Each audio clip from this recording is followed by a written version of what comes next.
Hey, how's it going? So, Smallgate just out of the blue came up with a announcement talking about the new Awakened Potential update.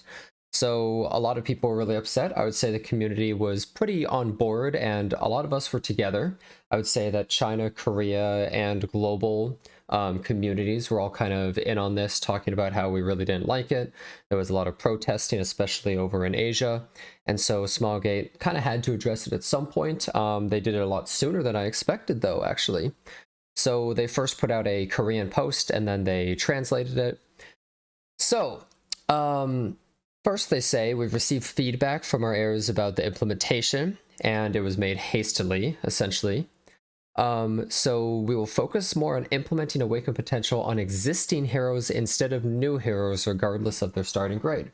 So that was actually one of the biggest problems with the entire Awaken potential update.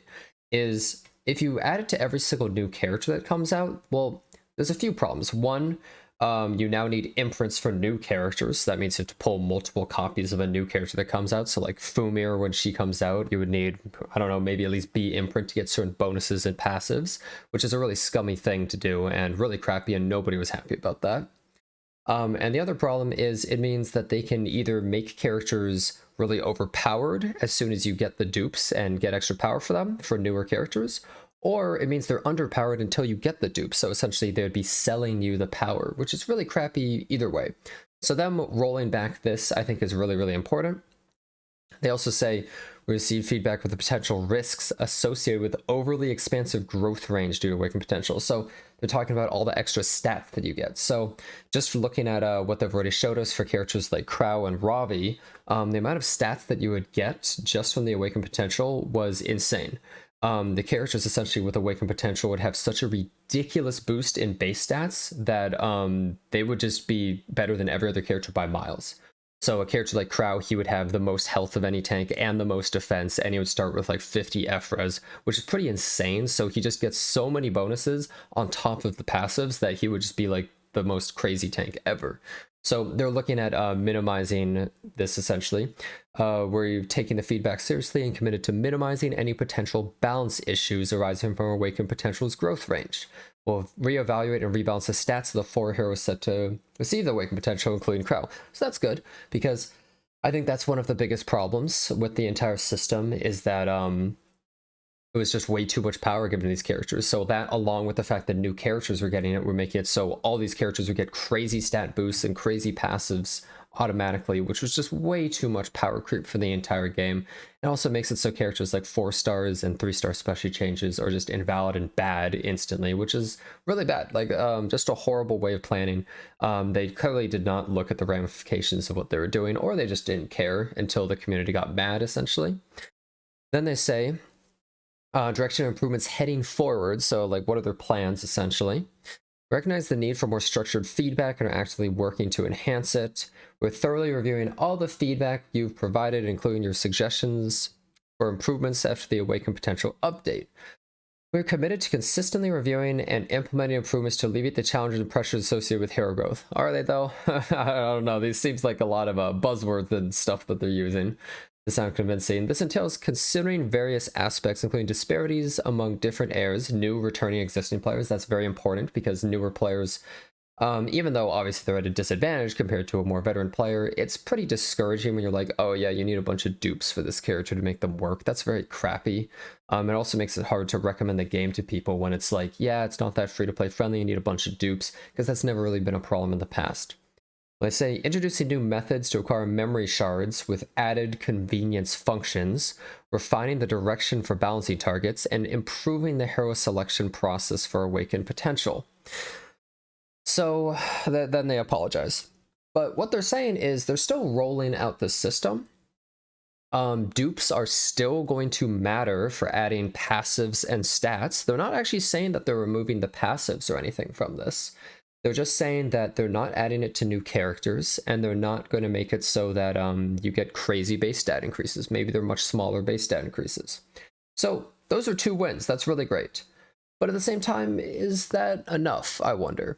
Well, for the Korean and Chinese communities, I know for a fact it is not enough. They want the entire system completely revoked and removed. They are not happy at all about this system whatsoever. They're really pissed. So this is not enough for them at all, and they're going to keep going. Now, when I'm thinking of this and I'm looking at it, well, I think the concept of the awakened potential is good, and it's in the right place where you're buffing characters that need help. And even adding little stat boosts I think can be okay if they're not too big, but like stuff that really help them, kind of like an EE in a way.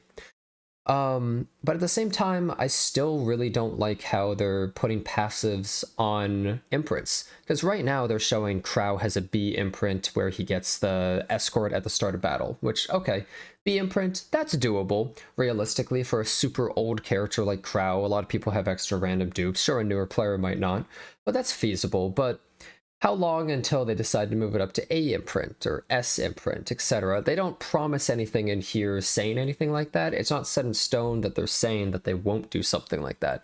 So I'm just going to assume that it probably will someday. You can't really give them the benefit of the doubt on all of these kinds of things, right? So I'm really not liking that at all. I think even though this is a step in the right direction, I still think they could really improve it. At the moment, at least they put out a notice, but this doesn't really alleviate all of my concerns. It does stop some of the biggest problems with this entire thing, and I think that they can still fix and rework this a little bit more to make it actually like really good. I will say I think that the Korean and Chinese community saying that the entire thing should be completely gone is maybe a little bit too much. Like, let's say they made it so imprints didn't matter for it. I think that would maybe completely fix it for a lot of them. But even if you look at like the comments right here, one of the things somebody mentioned that I also agree with is they said before that they were going to change how they're doing balance patches and the schedule of them, and it really didn't sound encouraging. Does that mean we're getting less and that these are going to be like half of them? Because we need more balance patches, if anything. Like, we should have better balance patches and then also the awaken system if you really want to update older characters or something. It's way too slow. But this person's saying like remove the imprints entirely, and half our balance patches are like this. Yeah, like I don't really like that. If this is going to replace balance patches and force you to have to get imprints, then yeah, I think the system's bad and flawed, and I don't think it should exist.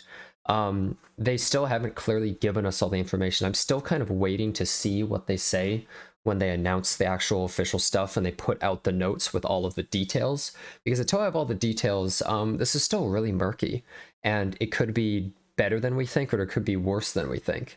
So I'm still a little bit on the fence on that. Just cancel Awaken 2.0. Like, people are really not having it, essentially. Like, those are the two most upvoted comments, essentially, right? But lots of people are overall not happy. And yeah, they're still going through with it. So I think that a lot of the community is still going to riot and be really pissed, and this isn't going to be enough for a lot of people. I'm not really sure if I'd say like, oh, the community won in a way, because I think in its initial state, it was pretty damn bad. So this is an improvement, but I don't think it completely fixes all of the issues. So all in all, I guess it's a step in the right direction, but I don't really care about what's said. I care about action. I'm tired of hearing flowery words from companies where they promise all sorts of stuff. I need to see actual results, or it really is meaningless. So if this Awaken system still comes out and it still seems really crummy, then yeah, I'm going to be really pissed, and I'm 100% going to be on the side of everybody who is. I would really like to not just hear apologies to the company for something so ridiculous. I kind of want to see actual action. It makes me think really of like Unity, who made that horrible thing where they would cause tons of creators to have to pay ridiculous amounts of money to them, retroactively even. And then everyone got mad at them, and then the CEO got fired and all that kind of stuff. This feels like a similar situation where it's like the CEO that's out of touch or something is now in charge of things, and causing a lot of trouble and pissing everybody off, essentially. And so I think that while this is a bit of a win at the same time, maybe not enough for most of the community. Anyways, I think that this is pretty big, and this is important stuff to talk about and make sure that everyone is aware and kind of on the same page. So I hope you enjoyed the video, and thanks a bunch for watching.